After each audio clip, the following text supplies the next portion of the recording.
Alors, je me présente quand même. Moi, je suis Emmanuelle Conrad, la fondatrice de Numéro un Scolarité. Donc, je pense que si vous êtes là, vous connaissez Numéro un Scolarité. On fait donc de l'accompagnement scolaire pour les élèves porteurs de troubles du neurodéveloppement. Donc, je rappelle, on fait des bilans, des cours particuliers, bien sûr, du mentorat scolaire. Donc, c'est un peu le sujet d'aujourd'hui, c'est-à-dire le apprendre à apprendre. C'est plutôt pour les grands. Et bientôt, nous allons faire aussi de la guidance parentale avec une nouvelle neuropsychologue qui va rejoindre l'équipe. La guidance parentale, c'est vraiment pas du tout limité aux devoirs, c'est vraiment la prise en charge globale de l'enfant dans le quotidien de la famille. Voilà. Donc Isabelle Groufal, qui va être la personne qui va donc faire la présentation aujourd'hui, et la présidente de l'organisme de formation, initiative et formation spécialisé en gestion métal et aussi, on va le voir, en neuroéducation. Donc Isabelle va vous expliquer tout ça au début, qu'est-ce que c'est la gestion mentale, la neuroéducation. Et puis, comme je vous le disais, n'hésitez pas à poser toutes vos questions au fur et à mesure du webinaire. Et soit je les transmettrai immédiatement à Isabelle, si c'est sur le sujet qu'elle est en train de traiter, ou je les garde pour la fin de la présentation d'Isabelle. Et puis je lui poserai vos questions à la fin. Voilà, donc n'hésitez pas à utiliser la barre horizontale. Voilà, question-réponse. Isabelle, je vous passe la parole. Merci beaucoup, Emmanuel, et merci pour cette invitation. Je suis vraiment ravie d'être là et ravie de partager avec des parents, voilà, mon expérience.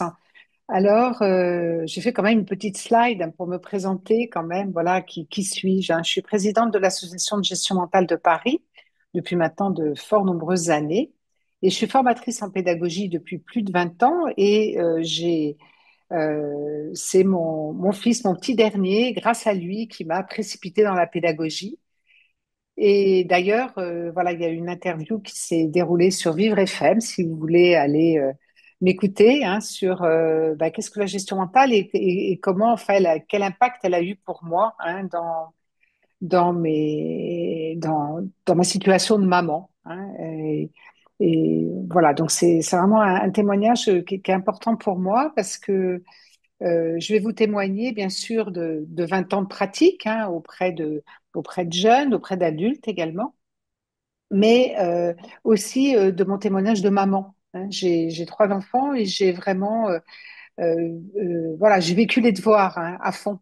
Et je peux assez facilement me mettre à la place voilà, de vous qui nous écoutez, voilà, sur toutes ces contraintes, hein, et essayer voilà, de vous apporter des petites choses là pour un petit peu éclaircir tout cela.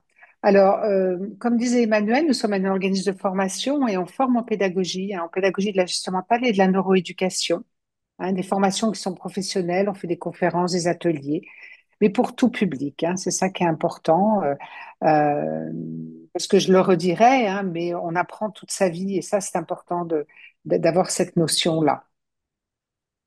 Alors, trois domaines pour nous qui sont la gestion mentale, et on la définira, la neuroéducation, c'est-à-dire les neurosciences appliquées à l'éducation, appliquées aux apprentissages vraiment concrets, et le mind mapping, hein, voilà, faire des cartes mentales, c'est très très à la mode actuellement. Mais pour qui, pourquoi, comment, dans quel but, et qu'est-ce qu'on veut provoquer cérébralement? Voilà, c'est tout ce qui nous anime en fait. C'est qu'est-ce qui se passe dans notre tête, hein, lorsqu'on pense, lorsqu'on apprend, hein. Donc alors voilà nos trois axes principaux de développement de formation. L'accompagnement de l'apprendre à apprendre, hein, c'est aussi bien sur un plan personnel que professionnel. C'est aussi acquérir des compétences transverses dans son métier, hein. Et nous faisons également de la reconversion professionnelle. Voilà. Et nous avons voilà, maintenant une équipe de praticiens, hein, qui voilà, œuvre et que vous pouvez retrouver sur notre site très facilement, hein, ifparis.org, voilà, qui est notre site internet. Et qui travaille aussi à Numéro un Scolarité. Et Et qui pas que ça. travaille aussi à numéro Ouais, un scolarité, d'où le fait, voilà, on se connaît depuis très longtemps d'ailleurs, Emmanuel, hein, ouais, depuis 2016, je pense, ouais, oui, très ouais, longtemps, c'est mm, bientôt 10 ans, hein, le temps ouais, passe, le temps ouais. passe. Voilà, donc je vais vous présenter la gestion mentale dans un premier temps pour que vous ayez, voilà, vraiment l'appui sur lequel je vais me fonder, c'est important, hein, d'avoir les sources, hein, c'est pas, voilà, c'est pas Ce que je vais vous dire, je l'ai pas lu dans les journaux, hein, je l'ai vraiment lu auprès de pédagogues, auprès de neuroscientifiques. Voilà, et mes propos seront confortés par cela. Voilà. Donc Antoine de la Garandrie, un très connu dans le monde de l'éducation nationale, 1920-2010, hein, un philosophe qui s'est inquiété de savoir, tiens, mes profs de philo, tiens, mes élèves me rendent des devoirs, tiens, c'est vraiment différent, ils n'ont pas la même manière de faire, ils n'ont pas les mêmes façons de penser. Et toute sa vie, il l'a consacré justement à la manière, que fait-on dans sa tête lorsque nous pensons? Hein. Et la devise, elle est vraiment celle-ci, hein, c'est que chacun a un potentiel, il est à révéler. Hein. Donc ça va être aussi tous mes propos de ce soir.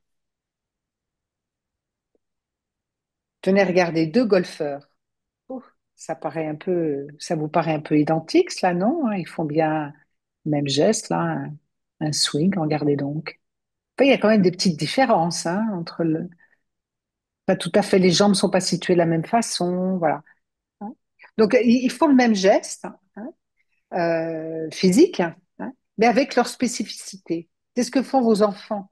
Hein. Ils apprennent en classe, mais avec leur spécificité. Alors, la gestion mentale, vous allez me dire, c'est un drôle de mot, on va gérer mon mental, etc. Non, non, pas du tout.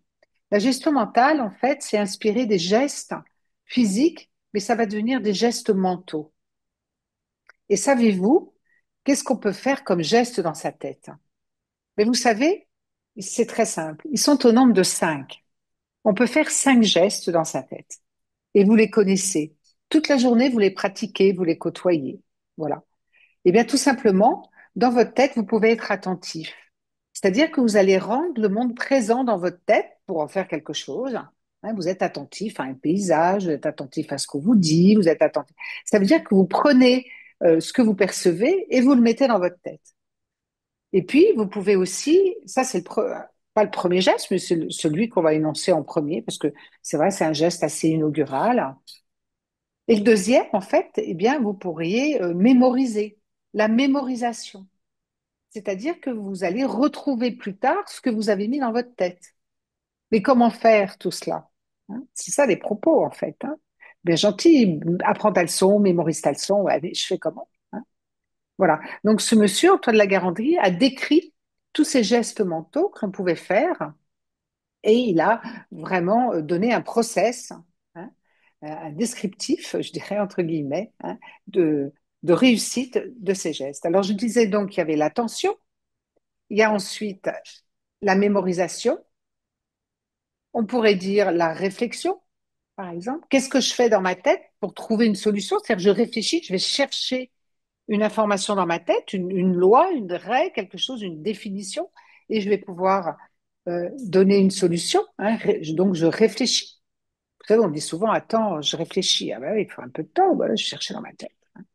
Et puis, il y a aussi la compréhension. Je peux comprendre. Hein. C'est-à-dire, je vais faire du sens pour moi. Hein. Ce qui est non familier à l'extérieur, je vais l'intégrer en moi, hein, en faisant des liens, et ça aura du sens pour moi. Et puis le dernier que vous connaissez, hein, c'est l'imagination créatrice. Voilà, je vais pouvoir imaginer créativement. Hein. Donc voilà, de ce fait-là, la gestion mentale, c'est vraiment la pédagogie des gestes mentaux qui sont l'attention, la mémorisation, la compréhension, la réflexion et l'imagination créatrice. Alors, ce qui est 5 G. important, hein, c'est Oui, que on est tous différents. C'est-à-dire que derrière l'attention, exactement. on a tous une façon différente de faire attention, comme on a tous une façon différente de mémoriser. C'est ça, hein, Isabelle, que vous Exactement, voulez c'est dire. ça. C'est-à-dire qu'il y a des points communs, il y a des structures que l'on Hmm. doit faire obligatoirement, mais comme je vous disais, comme pour les gestes de ces deux joueurs, ils ont leur spécificité. Et à chaque fois, on utilisera ces gestes avec notre propre spécificité. Vous allez me dire, c'est compliqué à accompagner. Non, non, on accompagne par un dialogue, mais aussi, on sait que pour être, on va le voir tout à l'heure, on va voir si d'ailleurs, je ne vous révèle pas parce que je vous ai promis un petit exercice hein, pour voir si vraiment vous êtes attentif tous les jours, on verra. Donc voilà les bases de la gestion mentale. Hein. Donc, si vous gardez la pédagogie des gestes mentaux, là, vous êtes vraiment dans une vraie réalité. Alors, la gestion mentale, approche philosophique hein, qui date des années 80, la neuroéducation, hein, les IRM 2010, voilà, on connaît de plus en plus de choses au niveau cérébral, voilà. Et alors, on peut justement ben, croiser ces deux approches pédagogiques hein, qui nous amène sur un fonctionnement mental, hein, des réponses hein, sur, pour la neuroéducation, les neurosciences, le cerveau pour tout le monde, c'est-à-dire comment fonctionne notre cerveau, et la gestion mentale, comment on se sert individuellement de notre cerveau. Hein. Donc, du coup, avec aussi qu'est-ce qui a du sens pour nous, etc. Donc, c'est extrêmement complémentaire.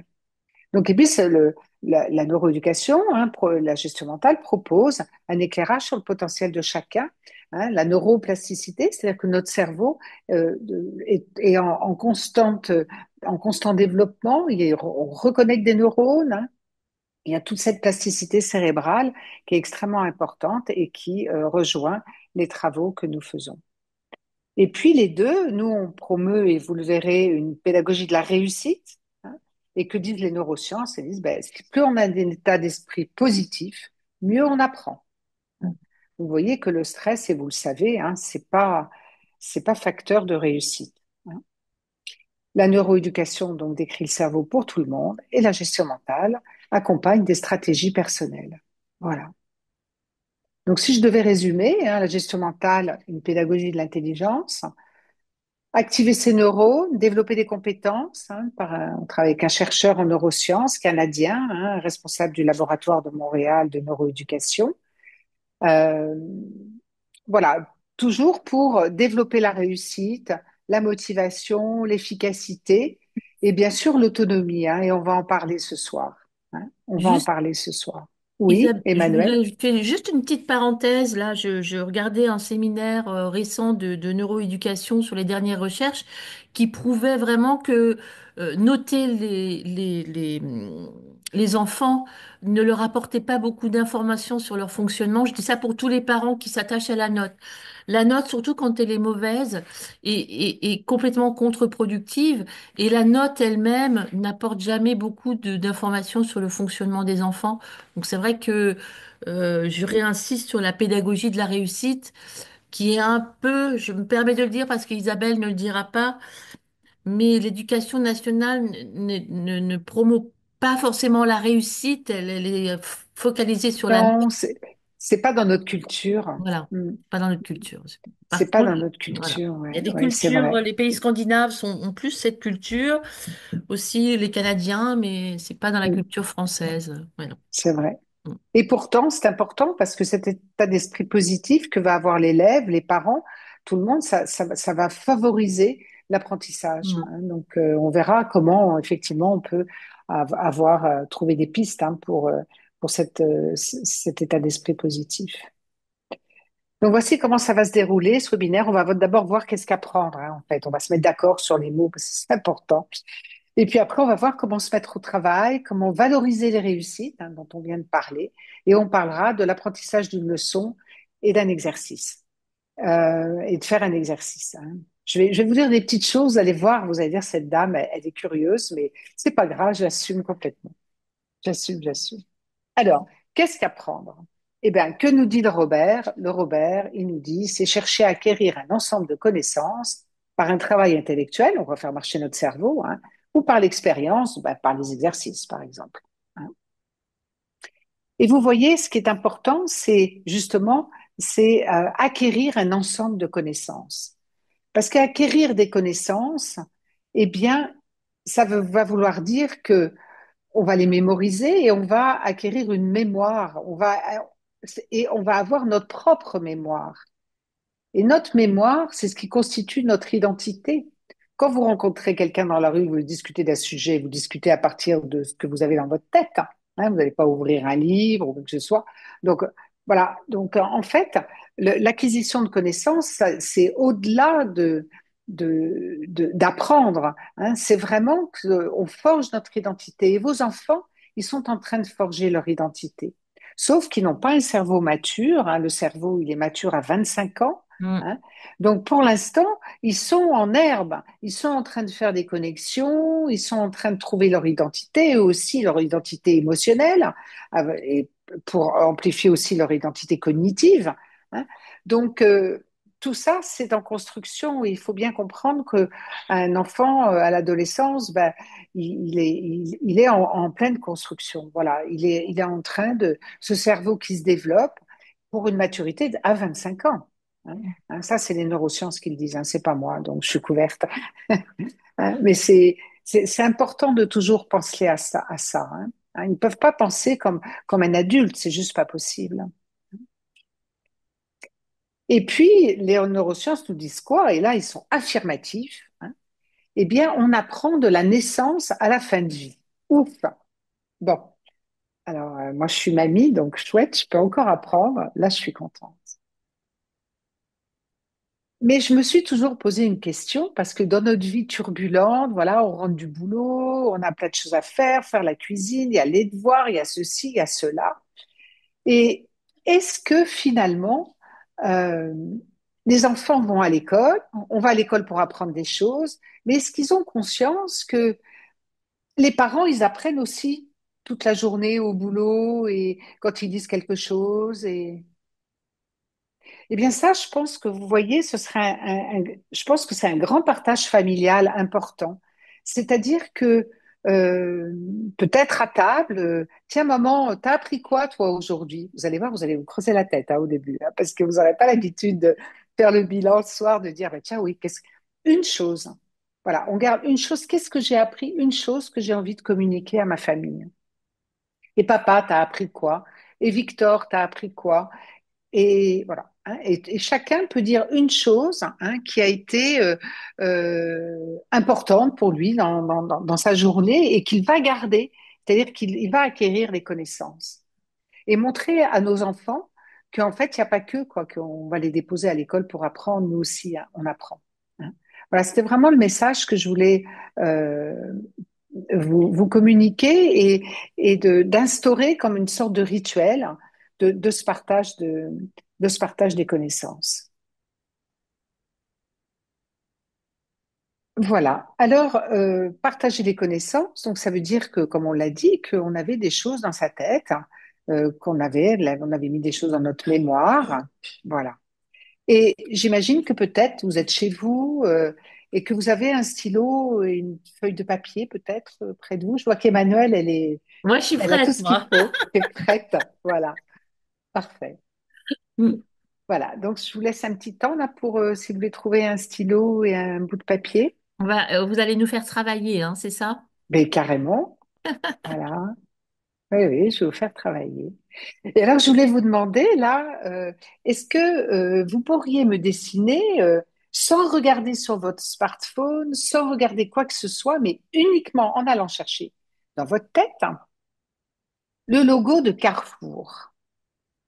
J'imagine que vous avez déjà vu ce logo, que vous allez faire des courses, que de toute façon, on le voit quand on est en voiture, etc., à la télévision, on fait de la pub. Donc, je vous laisse un petit temps pour faire revenir de votre mémoire le dessin du logo Carrefour.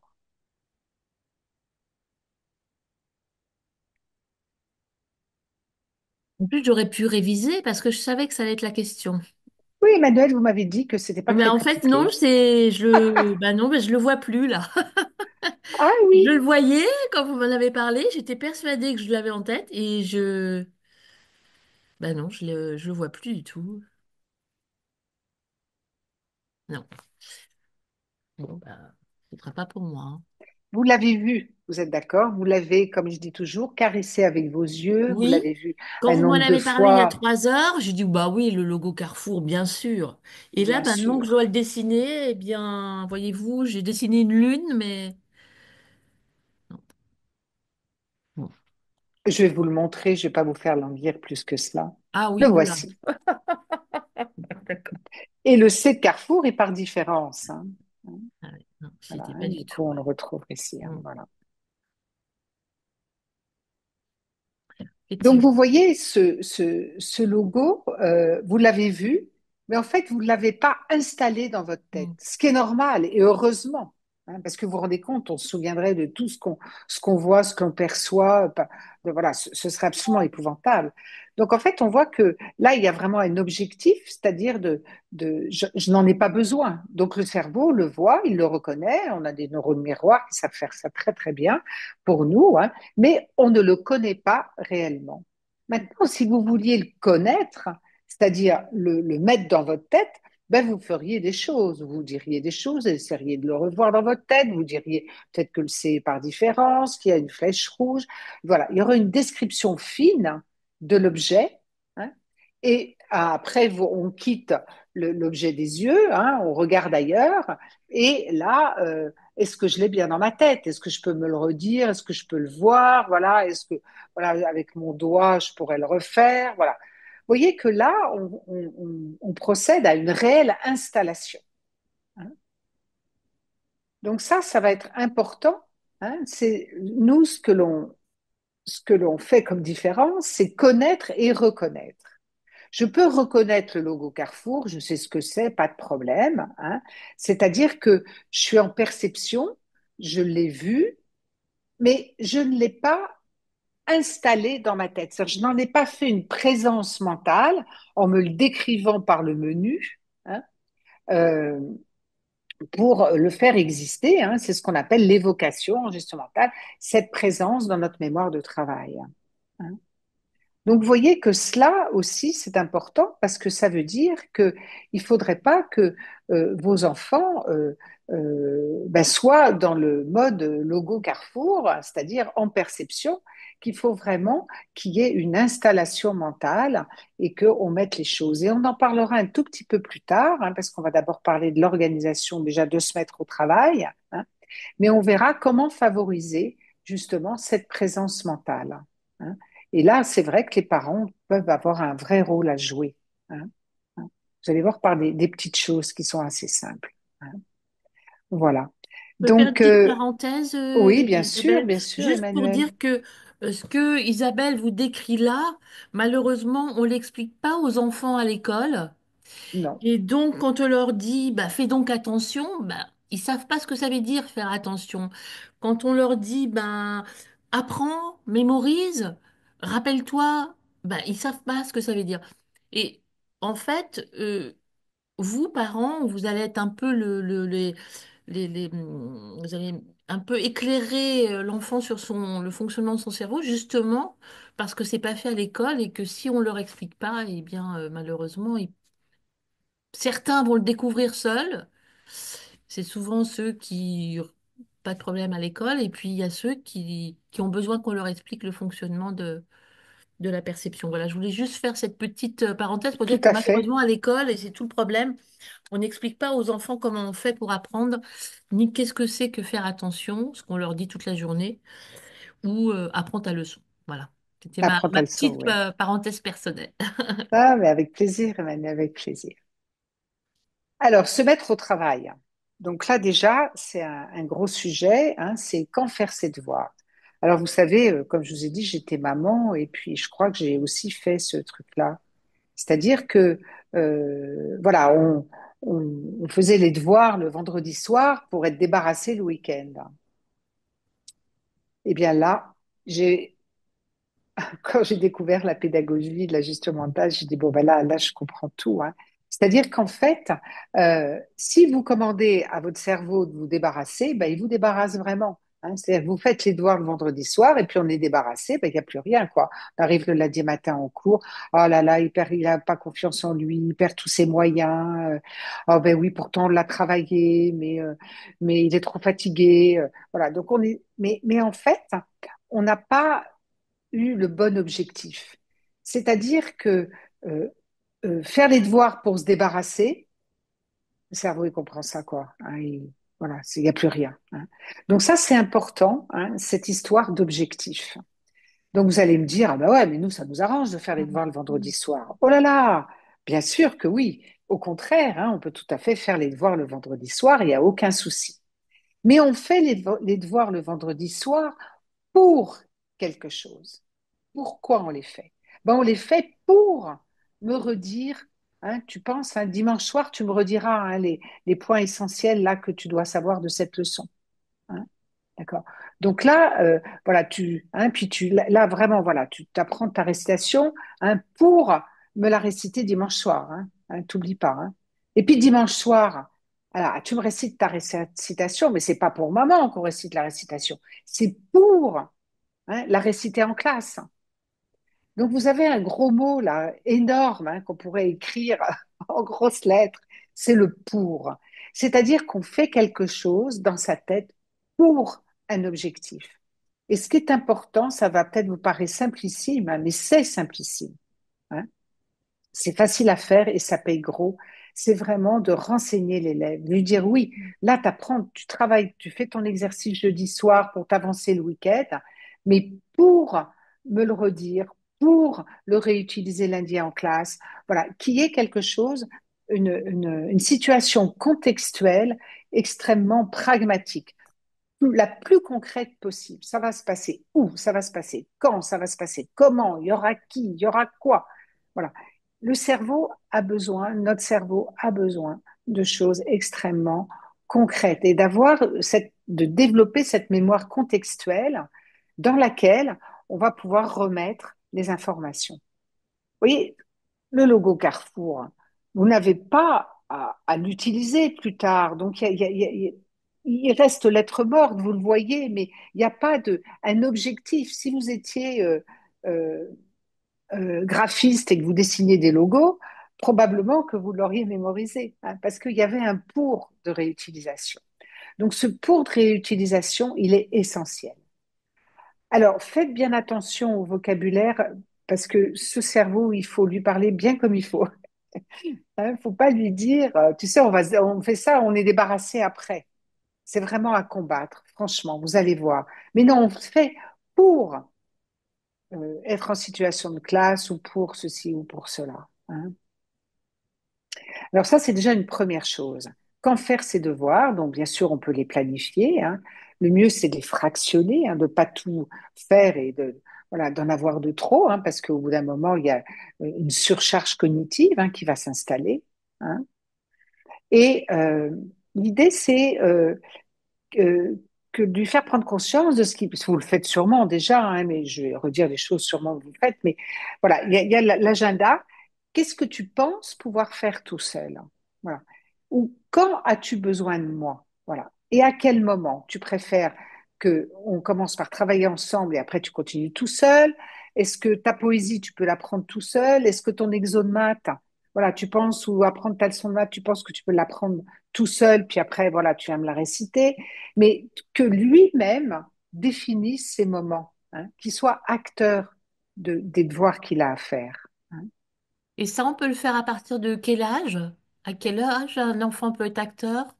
Bah, je pense qu'on peut le faire, on peut le faire dès tout petit, parce que si c'est une leçon à lire, par exemple, est-ce que tu penses que tu peux lire ta leçon tout seul? Dès le Euh, CP. Bah, pourquoi pas? Ou est-ce que tu penses que tu peux déjà lire tes mots tout seul, puis après tu viens me voir, hein? Voilà, des petites choses, évidemment, quand on est au CP, hein. Mais je pense que oui, oui, oui, je pense, hein.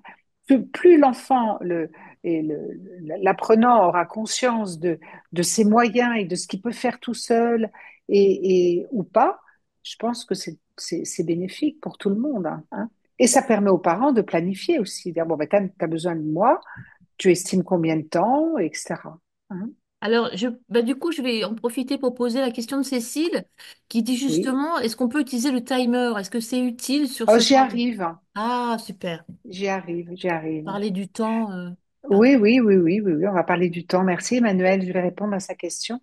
super. Et puis, il y a aussi, vous avez des enfants pour qui ce sera simple d'aller dans leur chambre et travailler. Et pour d'autres, ils vont avoir besoin d'avoir une présence pas trop loin. Voilà, entendre du bruit, entendre qu'il y a quelqu'un, ou pouvoir poser, voilà, parler, avoir une question. Donc là aussi, il faut lui demander, qu'est-ce que tu préfères, c'est pas non, je vais peut-être travailler tout seul dans ta chambre parce que comme ça, tu es autonome. Non, non, non, non, non, non, vous aussi, il y en a peut-être parmi vous qui allez réviser au café, je veux dire, on l'a tous fait, ça, plus ou moins, hein. Il y en a qui vraiment apprennent mieux dans des lieux où il y a beaucoup de monde ou alors qui ont besoin de calme, hein. Alors, je ne sais pas si vous avez vu, mais il a des écouteurs là sur sa tête, hein. Alors, je vais quand même faire une petite aparté là-dessus, hein. Vous savez que ce qui est important, euh, si on veut, les jeunes aiment beaucoup hein, écouter de la musique. Il faut que ce soit une musique qui soit une musique, euh, je dirais entre guillemets douce, c'est-à-dire qu'il n'y ait pas de paroles à traiter. Si le cerveau a des paroles à traiter, ben, en fait, il va faire boum, boum, boum, boum, boum, boum en permanence. Ça va, vous êtes en surcharge cognitive parce qu'il va traiter les paroles, revenir à ce que vous apprenez, traiter les paroles, revenir à ce que vous apprenez, hein. Et donc, il y a une espèce de va-et-vient permanent hein, qui fait que, bah, au bout d'un moment, on est très fatigué, hein, même si on s'en aperçoit pas. Alors, ils vont vous dire qu'ils peuvent le faire, mais non. Hein, c'est juste scientifiquement prouvé hein, que voilà, il ne doit pas y avoir de traitement de la parole. Alors, on peut aussi mettre un casque pour s'isoler, hein. Il y a des enfants qui mettent un casque, comme ça ils n'entendent pas le bruit extérieur. Savoir vraiment, voilà, où est-ce que, qu'est-ce qui est important pour soi, hein, et, Alors, euh, j'ai et une peut-être les question. informer hein, sur cette histoire Ouais, vraiment j'ai de une surcharge question cognitive. d'une maman. Comment faire accepter à mon fils qui écoute du rap français? Alors, j'imagine qu'il écoute du rap français pendant les devoirs, Oui, sinon elle ne poserait pas la question. oui. Euh, euh, Je sais pas vous répondre. Ce que je sais simplement, c'est que autre chose, je veux dire, je sais pas vous répondre autre chose que ce que je vous ai dit, parce que ça veut d'accord. dire que la parole, le cerveau va traiter la parole du rappeur et va traiter la leçon de géo en même temps, quoi. Donc, ça va être extrêmement compliqué. C'est-à-dire qu'en fait, c'est vraiment c'est des microsecondes, hein. Peut-être qu'il Mais faut lui voilà, expliquer justement le fonctionnement du exactement. cerveau. Je Et pense, hein. voilà, et lui expliquer que le cerveau n'est pas multitâche et qu'il ne peut faire que du ping-pong. Oui, Et voilà, et le ça, ping-pong, c'est pas bon du tout, hein. c'est pas Mm, bon du mm. tout. Voilà, il Non. faut lui Mm. expliquer, peut-être même en lui montrant une petite vidéo sur ils adorent de neurosciences sur les multitâches, Oui, qui explique tout à clairement fait, que le cerveau ne peut pas faire ça. Mm. tout à Parce fait. que peut-être qu'il ne le sait pas, tout simplement, oui. Oui, oui. Alors là aussi, hein, les neurosciences et la neuroéducation dit vraiment que plus on est renseigné sur le fonctionnement cérébral, mieux on apprend, hein. Mm. Hein, hein, ça, c'est important aussi. Alors j'ai Ah d'autres tiens, questions. regardez donc, c'est quoi ça? Ah, et les grands Un esprits se timer. rencontrent. Bon, Voilà. alors le voilà, le timer. Le voilà, hein. Donc, ce qui va être important et ça on le sait, hein, c'est vraiment de fractionner les temps de travail, hein. Il y a la technique du Pomodoro, peut-être vous irez voir sur Internet, vous verrez, c'est des fractionnements de 25 minutes, hein. C'est-à-dire qu'on fractionne 25 minutes et puis on va se dégourdir, on fait autre chose, mais on se lève vraiment, hein. On change d'activité, hein. Voilà. Euh, Ça, c'est important. Alors, le timer est important aussi pour apprendre la notion du temps, hein. Vous savez, selon Piaget, la notion de temps, hein, elle est acquise à partir vers environ 14 ans, hein. Euh, Autant l'espace nous est acquis dès la naissance, hein, autant la notion de temps, on l'apprend, hein. Euh, mais moi, on se pose toujours la question, vous savez, est-ce que vous savez exactement, Emmanuel, combien de temps vous mettez pour vider votre lave-vaisselle? Non. Parce que des fois, on dit, ah ben là, j'ai pas le temps de faire ça. En fait, c'est intéressant de savoir combien de temps je mets pour faire ça, parce que des fois, on a 10 minutes, mais on ne mesure pas, en fait, ce qu'on peut faire dans ces 10 minutes, hein. Voilà. Et le timer, il peut vraiment servir à ça aussi. Vous voyez, j'ai un gamin, je me rappelle, en CM2, qui arrive, il me dit, oh là là, j'avais trois divisions à faire et puis j'ai pas pu les faire avant de venir, j'avais qu'un quart d'heure. Oh, j'ai dit oui, je dis sûrement, oui, oui. J'écoute, je te propose d'en faire une et puis on va mettre le timer et voir en combien de temps tu fais ton opération. Il avait mis 1 minute 30. Alors il me dit, ah ben oui, mais 1 minute 30 fois 3 ça fait 4 minutes 30. En fait, j'avais le temps de faire mes opérations. Vous voyez, hein. Donc ça aussi, le timer, il peut être très, très bénéfique sur ce plan-là, c'est-à-dire, qu'est-ce que je peux faire en 25 minutes? Qu'est-ce que je peux faire en 5 minutes? Hmm. Voilà, hein. Et ça permet aussi de fractionner et d'évaluer un petit peu la charge de travail, parce que faut bien saisir que le cerveau a horreur des surprises, hein. Il est organisé et qu'il sait que apprendre une poésie de 20 lignes, ça va prendre 20 minutes, voilà, ben déjà, c'est très rassurant. hein. On peut s'organiser dans la soirée, s'organiser dans le week-end, etc. Et donc, c'est important de faire des pauses et à minima toutes les 25 minutes, hein. Et puis, bien sûr, si je vous apprends rien là, vraiment de prioriser, hein. Mais encore là, c'est le jeune qui priorise. Je commence par ce qui est plus facile, je commence par ce qui est plus difficile, hein. Si je suis fatiguée, ben, j'essaye de concilier avec cela, hein. Si, voilà, je sais que j'ai accompagné beaucoup d'enfants dyslexiques, hein. La fatigue est un vrai facteur de renoncement, hein. Donc, le fractionnement, dire, bon, ben, je travaille 10 minutes, mais 10 minutes intensifs, hein, j'y suis, hein, et de prioriser, hein. J'ai une question Et sur ce le fameux timer. Oui, oui, Emmanuel, justement bien sur le sûr. timer. En fait, le timer, vous l'utilisez pour évaluer le temps, mais faut-il l'utiliser pour contraindre le temps? C'est-à-dire, voilà, on le met 20 minutes, tu as 20 minutes pour faire ça, et après, même si t'as pas fini, on passe à autre chose.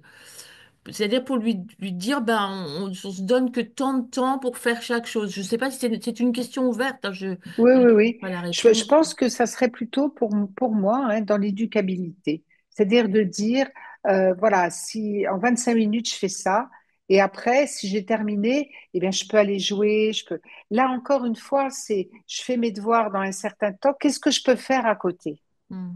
Ça va me libérer quoi si je vais un peu plus vite, hein. Et de vraiment avoir, de pouvoir mesurer ce temps de liberté que je vais avoir, de jeu, de faire autre chose, hein. Et je pense que c'est plus dans l'éducabilité que de contraindre, parce que Ouais, d'accord. déjà toute la journée, ils sont Ils sous sont pression, contraints. Ouais, je hein. comprends. Ouais. Alors, j'ai une question, une pause de combien de temps toutes les 25 minutes? Moi, je dirais entre 5 et 7 minutes, hein. D'accord. Oui. Et est-ce que ces 25 minutes de travail augmentent-elles avec l'âge de l'enfant? C'est-à-dire, est-ce qu'un enfant, plus il est Ah grand, ben, plus... je pense que c'est 25 minutes max. Quel que Après, soit l'âge? oui, oui, je pense que c'est valable pour nous, hein. C'est bien Oui. aussi, hein, Mm, de se lever, d'aller boire un verre d'eau quand on est adulte, voilà, hein, parce qu'on sait qu'au bout d'un moment, voilà, il y a besoin de cette respiration-là. mm, Un petit, ça va être beaucoup moins, mais ça, je pense qu'il faut le mesurer, observer au fur et à mesure, hein. C'est sûr que quand on est en terminale, 25 minutes, c'est possible, même des fois plus, hein. Des fois, ça peut aller jusqu'à 40, mais en fait, c'est pas bénéfique. Au bout d'un moment, voilà, il y aura une baisse on sera fatigué. Mhm. mm. Mhm.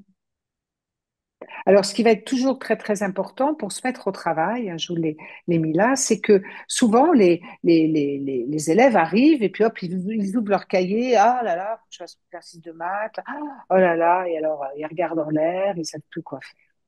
Alors moi, je propose de mettre le cerveau à la prise de courant, c'est-à-dire de dire, bon, ben là, j'ai un exercice de maths et là, je me replonge. Qu'est-ce que j'ai fait en maths pendant le dernier cours? C'est-à-dire de reconnecter les neurones, hein, de se reconnecter à ce qu'on faisait la dernière fois pour aller plus vite, hein. C'est-à-dire que si vous vous connectez au cours de maths de ce que vous avez fait et que l'exercice, voilà, correspond, eh bien, vous réactivez des neurones dans votre mémoire de travail, vous réactivez les circuits, et de ce fait-là, vous allez plus facilement vous mettre au travail, hein. Que si vous ne le faites pas, eh bien, voilà, vous allez regarder en l'air et attendre, hein. Donc ça aussi, je pense que les parents, c'est quelque chose qu'on peut faire, hein, de dire, voilà, est-ce que tu peux te replonger dans ton cours, voilà, pour aller plus vite, hein. Il faut toujours qu'il y ait un gain, hein, il y a un gain, on va aller plus vite, et ça sera d'autant de temps libéré, hein. Mm. Mhm. Donc ça, J'ai une, vraiment, c'est important. j'ai une question. Mon fils me demande d'utiliser son téléphone pendant ses pauses, justement la fameuse pause de 5 ou 7 minutes. Bonne ou mauvaise idée? Question. Point d'interrogation. C'est une question. Alors, il y a des études qui disent, qui montrent cela, hein, que si on a le téléphone à côté, ben, on apprend bien moins que si il est à 3 mètres. Et alors, quand il n'est pas du tout dans la pièce et qu'il est au diable, on apprend encore mieux, hein. Mm. Voilà. Bon, bah, Après, ce sont des jeunes, hein, donc c'est vrai que c'est le portable, c'est difficile, hein, de s'en défaire, hein. mm. Là, je vais laisser le. Ouais, après, il y a le contact avec les copains, il y a tout ça aussi, hein. Mais vous savez, le portable, ça peut être intéressant aussi de travailler une leçon avec un Mm. copain, hein. Mm, hein. Hein, on se met en FaceTime et on peut partager quelque mm, chose, apprendre une leçon ensemble. Voilà, on peut être certains sont beaucoup plus efficaces quand ils travaillent avec mm, quelqu'un d'autre. mm. Hein. Donc là aussi, voilà, tout est à pondérer. Hein, je dirais, j'ai pas d'avis ni de recette ni de jugement à avoir, je pense là-dessus. Hein. C'est vrai qu'on sait que même pour nous adultes, hein, quand le téléphone est très loin et que ne serait-ce que de le voir, c'est déjà une nuisance. Hein. Oui, tout à fait. On Mm. le sait. Non, il faut vraiment, moi je pense effectivement, je pense qu'ils peuvent tenir 1 heure sans téléphone. Ouais. Mais bon. Est-ce que nous, on arrive à tenir 1 heure sans téléphone, les Moi parents? personnellement, oui, parce que je déteste mon téléphone, il sonne trop, mais c'est très personnel. Oui, non, c'est pas facile. Ouais, C'est un vrai sujet. Ouais, c'est ouais. pas facile. Alors, comme je vous ai dit, hein, c'est vraiment ce qui est important, c'est de valoriser la réussite, hein, adopter un état d'esprit positif. Et la gestion mentale, en fait, hein, s'intéresse aux réussites. C'est-à-dire, qu'est-ce que tu fais quand est-ce que tu as réussi un exercice, quand est-ce que, voilà, toujours mettre les talents en valeur. Hein, puis ça permet à la personne de se rencontrer et de se valoriser sa singularité. Hein. Par exemple, lorsqu'il y a un contrôle, eh bien, on va toujours regarder euh, qu'est-ce qui a les bonnes réponses.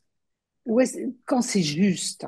Parce que quand c'est juste, c'est ce que le prof, enfin, c'est ce que l'école attend de l'élève et on va renforcer les connexions neuronales. C'est-à-dire qu'on va dire, bon, alors, si je le dis comme ça, j'écris comme ça, eh bien, voilà. Et on va rappeler les connexions neuronales pour les remettre dans notre mémoire de travail et pour les renforcer, pour faire des autoroutes mentales. Et ce qui est important, c'est déjà de renforcer ce qui est juste, hein, ce qui est bien. Voilà. Et ensuite, eh bien, on va regarder ce qui, où il y a des petites fautes, hein, on va les corriger, mais on va encore les faire exister. Dire, bon, alors la prochaine fois, hein, eh bien, si on me pose cette question, je répondrai ça, ça et ça. Hein. Et puis, si vraiment on ne savait pas du tout, eh bien là, on l'apprend. Hein. Voilà, c'est les trois cas de figure. Mais on commence toujours par par consolider, voilà, ce qui a été acquis. Hein. Plus on va consolider les acquis, et mieux ce sera. Hein. Par exemple, si vous faites une dictée, hein, eh bien, c'est pas dire c'est faux et tout. Par exemple, les fleurs que j'ai cueillies sont magnifiques, que j'ai cueillies, l'enfant a mis IES. Moi, je ne dis jamais rien. Je dis, mais peux-tu me dire pourquoi tu as mis IES? Alors, madame, mais c'est faux. Ah, je dis, moi, je ne sais pas, mais il faut me justifier ce que tu as fait. Donc, tout ce qui est acquis, je vais pointer aussi pour dire ben, comment ça se fait là que tu as mis un S, comment ça se fait que tu as mis ENT, pour pouvoir aller rechercher la règle, hein, et pouvoir consolider la règle. Plus on va la faire réactiver, plus on va réactiver les circuits de neurones, et plus on consolidera, et plus ça deviendra automatique. Hein. Donc ça, c'est important, de, voyez, de consolider cette réussite. Hein. Et puis ce qu'on sait faire, ben, on sait le faire. Hein. Donc voilà. Et ça, c'est un point d'ancrage pour nous, hein, puisque on va toujours aller, quand on accompagne quelqu'un, voir ses situations de réussite pour pouvoir ensuite les transférer. Alors, je voulais vous parler des devoirs et d'apprendre une leçon. Alors, on va redire, hein, vous allez dire, elle répète toujours pareil, cette dame, mais oui. Hein, on va apprendre une leçon pour l'utiliser. Déjà pour la faire exister dans sa tête, mais pour un objectif. Hein. Et l'exercice, lui, il va permettre de vérifier et de projeter, hein, la capacité à utiliser, hein, les connaissances qu'on a acquises. Ah oui, ça, je le sais et je, je pourrais le réutiliser. Alors là, Emmanuel, vous parliez de ça. Lis ta leçon ou relis ta leçon. Ah, ah, ça sert à quoi, ça, de lire sa leçon ou relire sa leçon? Eh bien, moi, j'écris et j'affirme, on ne relit jamais une leçon. Vous allez me dire, mais comment ça, on ne relit pas une leçon? Eh non, on ne relit pas une leçon. On récupère les connexions neuronales, on récupère dans sa tête ce que l'on sait. Et ensuite, on ouvre son cours et on complète. Toujours retenez bien le même système. Je dois brancher mon cerveau. Hein. Connecter mon cerveau, je vais me reconnecter au cours précédent pour plus facilement me mettre à faire mon cours de maths. Le prof a dit, relisez votre leçon ou apprenez votre leçon, la même chose. Hein. Eh bien, je vais récupérer ce que je sais, je vais noter au besoin les points essentiels. Si l'enfant est trop petit, c'est les parents qui peuvent noter les quelques mots, voilà, de quoi il se rappelle. Hein. Et après, on ouvre et on voit qu'est-ce qu'il y a hein, pour compléter. De la même manière, hein, on ne récite pas une leçon en posant des questions. Alors, voilà, donne-moi la date de naissance de Napoléon. Mais non, non, non, ça marche pas comme ça. Hein. C'est raconte-moi ce que tu sais. Ça veut dire que vous obligez le cerveau à faire un avant, un pendant, un après. L'aidez à faire des liens logiques, hein, chronologiques, hein, qui ont du sens et dans une justification qui a du sens pour une future interro. Et du coup, bah, on sait répondre aux questions puisqu'on a vraiment préparé et on a pu expliquer. Hein.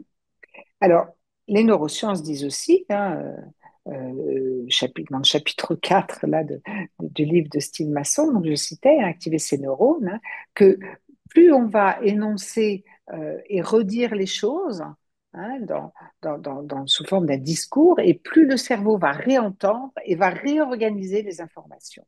Vous voyez que ça sera beaucoup plus profitable, et c'est sûr que pour l'élève, c'est plus difficile, hein, Et pour les mais ça parents sera aussi, beaucoup parce pour qu'il les parents. faut se mettre un planning de répétition.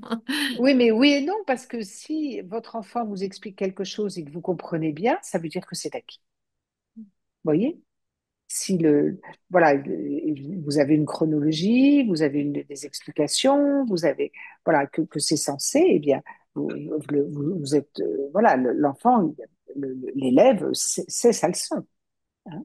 Et il faut répéter combien de fois, pardon, en général, pour considérer que, je crois qu'il y a un nombre de fois où la neuroscience dit qu'il faut répéter 3 fois, je crois. Ah, non, il n'y a pas, non, il y a pas. Je sais pas, ce qu'il faut, c'est sûr, c'est faire revenir dans sa tête régulièrement, surtout la première semaine. Hein, ça, c'est important. Par exemple, si j'apprends à 6 heures le soir, ben, c'est important de faire revenir le soir avant de se coucher, faire revenir dans sa tête. Hein. Voilà, les éléments essentiels, ce qui veut dire que le cerveau se réactive et les connexions neuronales voilà, se reconnectent. Hein. Hein. D'accord. Hein. Les neurones qui s'activent ensemble se connectent ensemble, donc il faut activer tout ça. Et on en a déjà parlé, hein. Voilà, cette histoire qui est chère à la gestion mentale, qui est un de nos piliers, hein, c'est le projet. C'est-à-dire que j'ai un objectif. Hein. Et l'objectif, eh bien, c'est de tenir quelque chose dans ma tête, pas comme le logo Carrefour. Hein. Je le mets dans ma tête, je le tiens. Hein. Donc, ce que j'ai à l'extérieur, ce que je veux compléter, par exemple, de mon cours, eh bien, je le fais exister. Je peux quitter mes yeux du document, je peux le ravoir dans ma tête. Et là, je vais vraiment me prouver hein, que je le sais. Hein. C'est ça qui est important, de récupérer. Et de cette là, ben, on prend confiance en soi parce qu'on sait qu'on l'a. Hein. Mais toujours pas pour la maison, hein, pour Et le futur. en tant que parent, est-ce qu'on peut dire à notre enfant, bah, dis-moi ce que tu as dans ta tête de cette leçon, par exemple le soir au coucher, ben, lui dire, ben, Bien sûr. qu'est-ce que tu as dans ta tête? Là, on va aller se coucher, tu te brosses les dents, dis-moi ce que tu as dans ta tête, de ce que tu as appris Oui, aujourd'hui. Voilà. Ça, on peut, oui. on va pas. Alors, merci Emmanuel pour la question parce que des fois, vous allez me dire, bah, euh, oui, mon gamin, il rentre, là, je lui dis, qu'est-ce que tu as fait à l'école? Il me dit, moi, je sais pas, je me rappelle de rien. Eh ben, je vais vous dire que c'est normal parce qu'il n'avait pas pour objectif de vous raconter ce qu'il a vécu dans la journée. Et ça, c'est normal. Hein, dites-vous bien que le cerveau, on a besoin, nous, humains, d'avoir un objectif. Si le matin, vous lui dites, Mais écoute, là, ta histoire, là, tu sais, on va partager ça, là. Est-ce que tu peux vraiment mettre un maximum dans ta tête au cours d'histoire pour me dire ce soir ce que tu appris? Et là, vous allez être pourvoyeur d'objectifs. C'est-à-dire que ça, c'est important. Mais si vous lui demandez et qu'il n'était pas prévenu, c'est normal, hein. Mm. C'est normal qu'il s'en souvienne pas. Mais alors, complètement normal, hein. Donc ça, c'est important. Vous pouvez prendre tout à fait une matière, hein, et faire cela, hein. Et j'ai une question, Isabelle. Et quand Oui. votre enfant ne jure que par le par cœur, alors je ne sais pas quel âge a l'enfant, si Natacha peut me le préciser, comment le sortir de cette idée que le par cœur semble être parce que semble être la solution à ses apprentissages.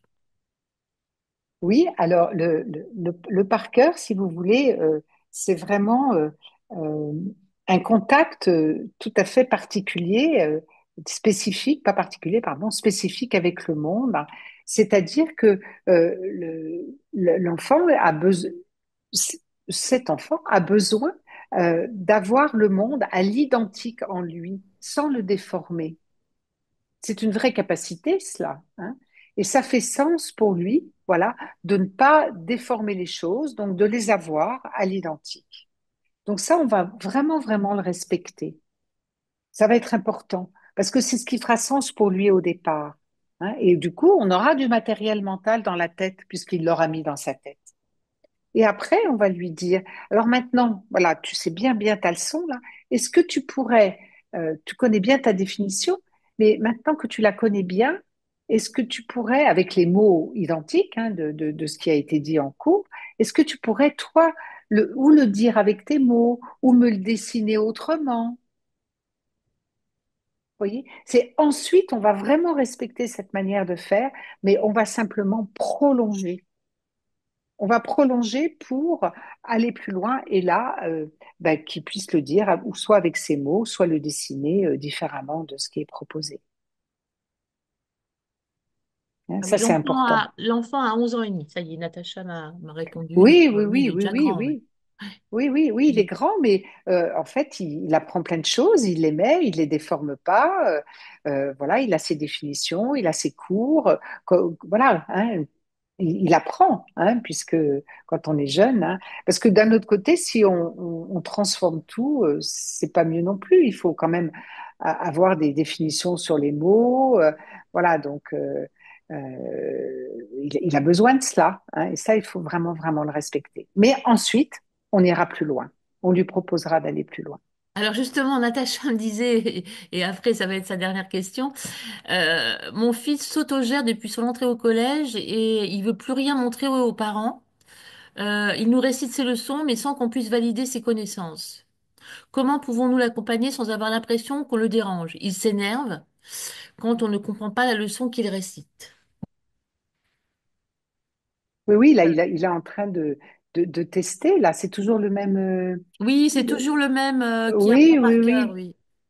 oui. Oui. Du coup, il essaye de peut-être de changer un petit peu des choses et de voir l'effet que ça fait. Il teste bien ses parents.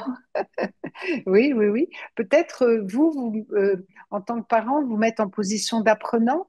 C'est-à-dire, mais en fait, moi, je me rappelle pas du tout de ce cours-là. Là, il faudrait vraiment que et peut-être l'aider. Vous voyez, vous avez aussi d'aider dans le où, le quand, le qui, le quoi. Ah oui, alors rappelle-moi, je me souviens pas, ça se passait où, c'était quand. Voilà, l'aider peut-être à structurer sa pensée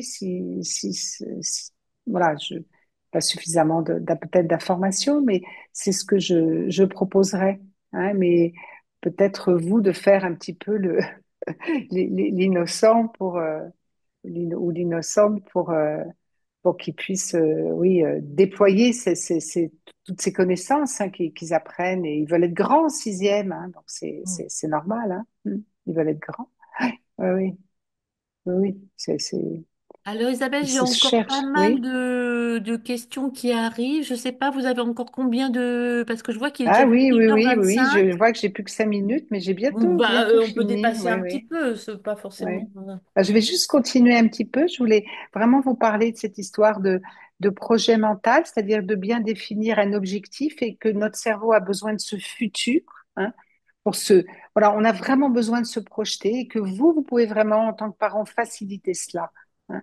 Tu apprends pour, etc. Hein, hein, et qu'on va mobiliser des acquis. Hein, mais que c'est, voilà, c'est, on va jeter devant soi hein, la connaissance hein, pour plus tard. Hein, voilà. Mais que, en fait, c'est pas une fois qu'on aura appris la leçon que on va penser à l'interro. Non, c'est avant. Hein. Je suis vraiment en situation je me projette dans le futur, déjà préalablement aux apprentissages. Ça, c'est important. Et puis, comme déjà, je vous ai bien taquiné sur on ne relit pas une leçon, voilà. Hein, allez, fais tes exercices. Hein. Et bien, comme je vous l'ai dit, je me répète encore, hein, mais c'est important. Hein, je me remémore le cours précédent hein, hein, avant d'ouvrir mon cahier. Voilà, j'active mes neurones. Hein. Et puis, je fais mon exercice. Euh, mais en nommant les étapes, c'est-à-dire qu'est-ce que j'ai fait durant mon exercice. C'est pas je fais faire un exercice pour faire un exercice. On a compris que ça, il n'y avait pas de projet là-dedans. Il n'y a aucun objectif. Le cerveau va pas se mettre un projet mental. Hein. Donc, si on fait un exercice, c'est pour, pas pour faire l'exercice là, mais c'est pour hein, le retrouver en classe, c'est pour trouver quelque chose de similaire, c'est pour l'interro, c'est pour s'exercer, c'est pour. Voilà. Hein. Voilà. Alors, on va vraiment, bah, de là, tiens, pour résoudre cet exercice, j'ai d'abord fait ça, après j'ai fait ça, après j'ai fait ça. Hein. Et puis ensuite, on va les comparer. Tiens, j'ai fait deux exercices. Qu'est-ce qu'ils ont de similitudes et de similaires et de différents? Hein. Et vous savez pas, le scoop, ça va être un de mes derniers pour ce soir, c'est on apprend son exercice. C'est-à-dire qu'on apprend la manière dont on l'a résolu. D'abord, je fais ça, on me pose ce genre d'exercice, je dois faire ça, après je dois faire ça, après je dois faire ça. Hein. Sinon, bah, c'est un entraînement qui est pas très productif. Hein. Il faut beaucoup les faire verbaliser, en fait. Exactement. Plus on se parle tout haut, voilà, plus on réentend, plus le cerveau retraite l'information. Tout à fait. Hein, mais surtout, vraiment apprendre les protocoles de résolution. Mm.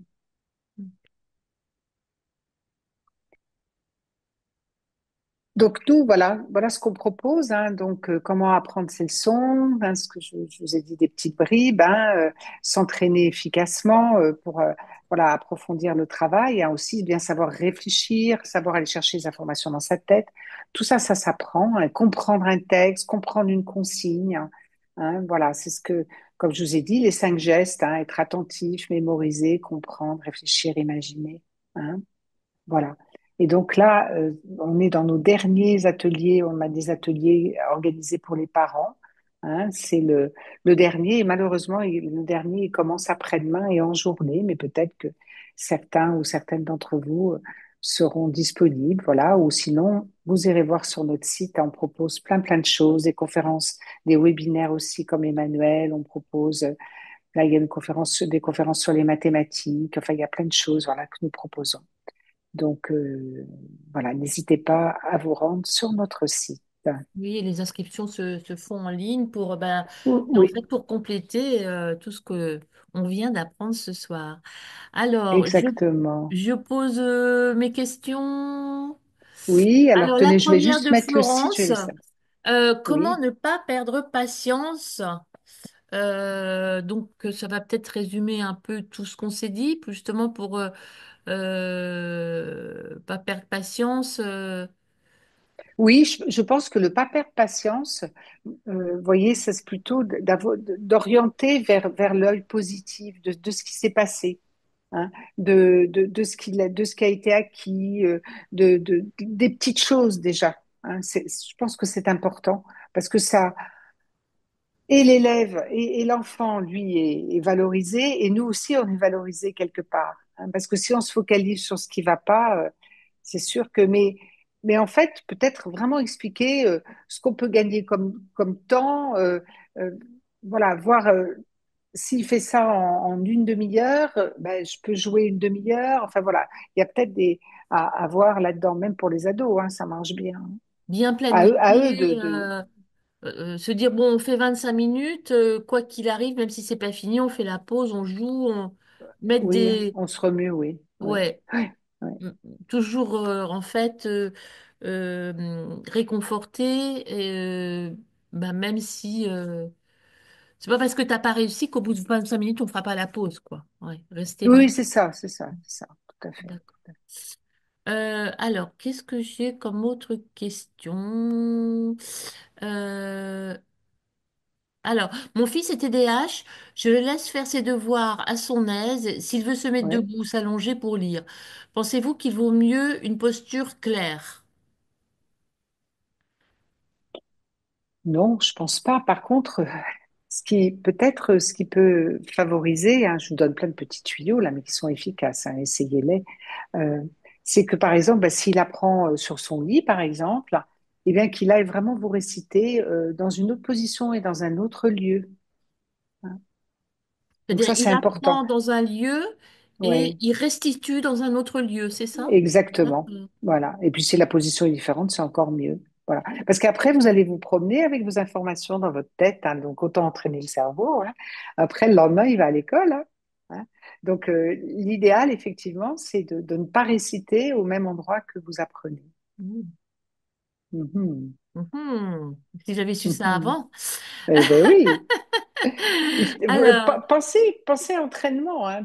Pensez que voilà, il y a toutes ces connexions neuronales qui sont en herbe pour eux, hein. On a dit jusqu'à 25 ans, voilà, toute cette construction cérébrale, hein, qui fait que voilà, il faut voilà, plus on aura des petits outils comme ça, mieux ce sera, hein. Mhm. alors, comment faire quand il y a plusieurs matières? Je ne sais pas trop ce que ça veut dire. Donc, bah, je vais passer à la question suivante. Non, ce que je pourrais dire que en fait, ce qui est préconisé par les neurosciences, ça, c'est vraiment l'entrelacement. Hein, c'est-à-dire, par exemple, je vais faire 25 minutes de français, après je vais faire 25 minutes de maths, etc. D'entrelacer, en fait, de pas dire, bah, je fais pendant 1 heure ou le week-end, je fais 1 heure et demie de français. Non, entrelacer plutôt. Faites du français, et puis après, vous récupérez. C'est-à-dire que vous allez vous remettre au français, puis vous récupérez, voilà, vous réactivez vos connexions neuronales et vous vous remettez Hmm, à nouveau dans les mathématiques, mais plus tard. d'accord. Bon, bah, c'était une excellente question, en fait. Oui, Quand un enfant ne retient rien par cœur, comment peut-on faire? Il le fait avec ses mots, mais ce n'est pas forcément juste. oui, oui, oui. Oui, ben alors c'est l'inverse de ce qu'on a dit tout à Oui, l'heure, c'est hein, l'inverse. c'est-à-dire que C'est voilà, pas la même maman, exactement. hein, vous vous en doutez. Non, non, non, ou alors elle a 2 enfants différents. C'est possible aussi. Donc, euh, donc oui, on va vraiment conforter cela, on va lui dire c'est bien, mais maintenant, euh, voilà, pour que tout le monde se comprenne, il faut qu'il y ait une définition commune, hein. Voilà, si par exemple je vous dis le, le mot équateur, eh bien, il faut que dans le monde, tout le monde ait la même définition. Si on dit le mot médiatrice, ben, s'il veut aller faire des maths au Japon ou aux États-Unis ou je sais pas où, eh bien, il faut que tout le monde, dans le monde, ait la même définition. Donc, on peut pas avoir 8 milliards de définitions pour la médiatrice. C'est juste pas possible, hein. Peut-être lui dire cela, hein. C'est qu'en fait, bien sûr, c'est très bien, il le dit avec ses mots, il a compris, il l'a intégré pour lui, mais après, comment je vais communiquer de manière universelle, hein, je dirais, dans le monde. Et c'est ça, aller à l'école, hein. C'est acquérir un vocabulaire qui va nous permettre de tous communiquer et d'être d'accord sur la même définition sur chaque mot. Sinon, on ne pourrait pas être là ce soir, hein. Vous êtes d'accord pour là-dessus, hein. Donc, c'est important peut-être de les renseigner parce qu'ils ne savent pas. Et en Hmm, tout cas, c'est normal, votre enfant, voilà, il a besoin d'abord de comprendre le monde pour lui à sa manière, et ensuite, on doit l'amener, hein, c'est le rôle des pédagogues, des parents, de l'amener pour aller plus loin et le dire avec des mots qui sont communs à tout le monde. Mhm. Hein, c'est ce que je dirais. On est exactement dans l'inverse oui. de tout à l'heure, hein. Ouais. Alors, on n'en a pas parlé, vous en avez parlé au début. Que pensez-vous des cartes mentales? Ah ben, je ne vais pas vous dire le contraire, vous avez vu.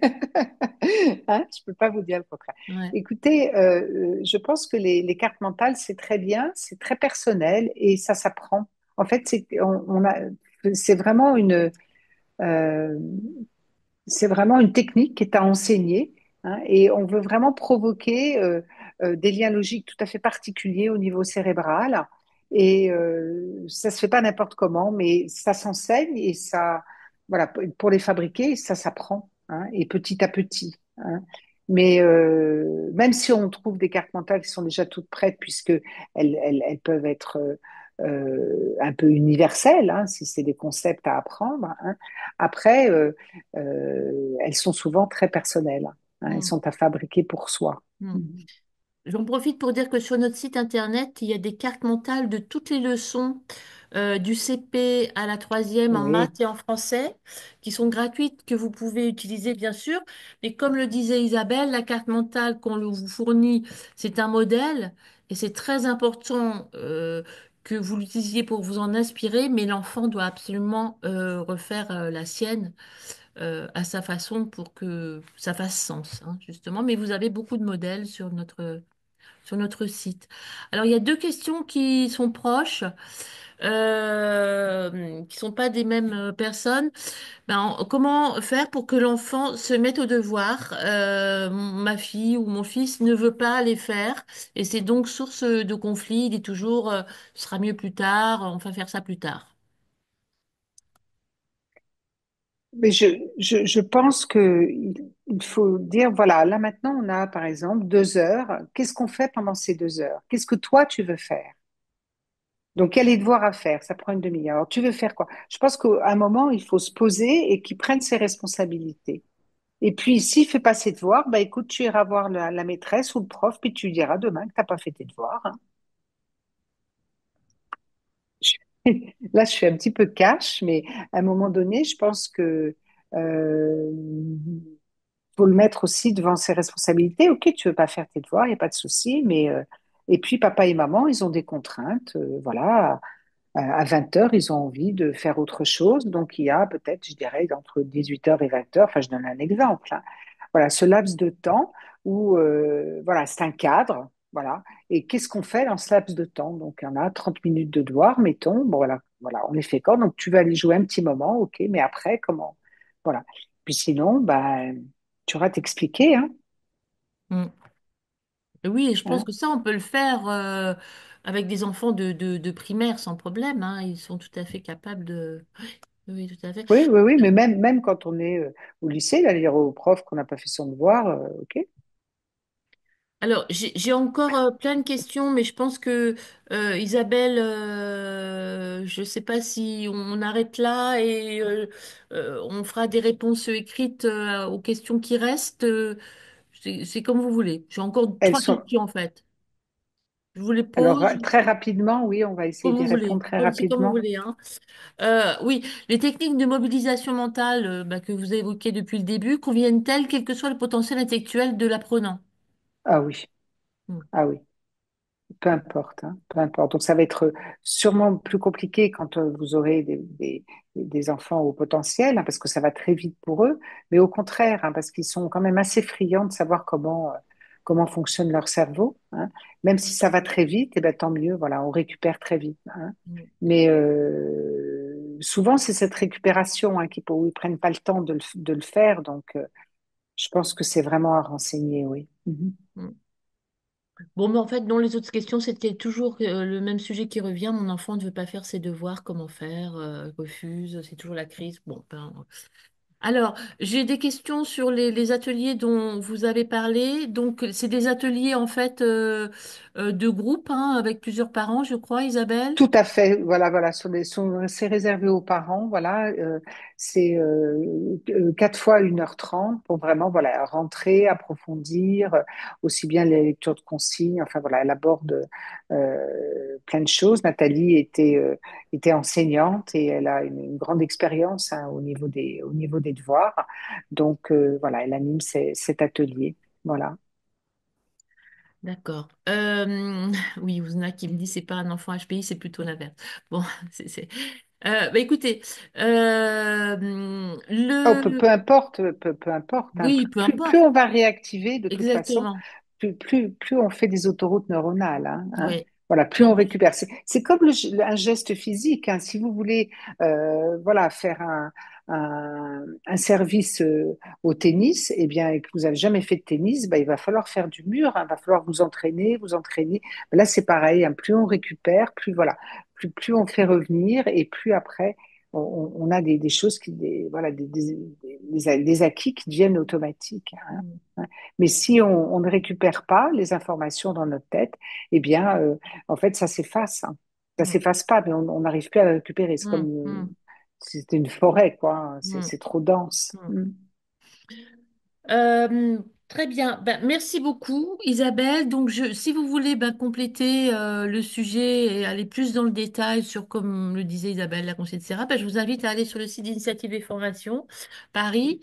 Et ce Tout à fait. alors, Voilà, on le propose site des internet, c'est formations pour adultes, plein de choses. ifparis.org, hein, c'est ça? Yvesparis.org, oui, Ok, voilà. exactement. Et puis, Voilà. on trouve assez facilement les ateliers devoirs. Il y aura un replay qui sera envoyé à tout le monde, le temps de le monter d'ici 3-4 jours. Voilà. Et puis, ben, merci beaucoup, Isabelle. Ben, C'était merci, très, merci à très vous, Emmanuel. intéressant. Et puis, bonne soirée à tout J'ai le monde. encore appris des choses. Ah, j'espère, tant mieux, tant mieux. Voilà, vous avez des remerciements en ligne. Merci beaucoup. Merci, Ah, madame. Vous m'avez merci apporté à beaucoup de vous, merci. compléments. Merci beaucoup. Voilà. Donc, je pense que on Ah, a, je suis ravie. voilà. Merci beaucoup. Merci, c'était top. Et merci C'est beaucoup. important pour moi parce que Voilà. voilà que les parents ils puissent avoir des Mm, pistes et voilà. hein, Donc, parce que si c'est vous pas avez besoin facile de d'être compléments, parent. Hmm. n'hésitez pas à aller sur les ateliers. Et puis, si vous voulez vraiment avoir, par contre, un accompagnement individuel, à partir de début avril, on va monter avec un neuropsychologue. Là, c'est de l'individuel, des séances de guidance parentale basées sur le programme Barclay, pour ceux qui connaissent. Donc, n'hésitez pas à nous contacter. Merci, merci Merci. et bonne soirée à tous. Bonne soirée. Merci Au beaucoup. revoir. Au Au revoir. revoir.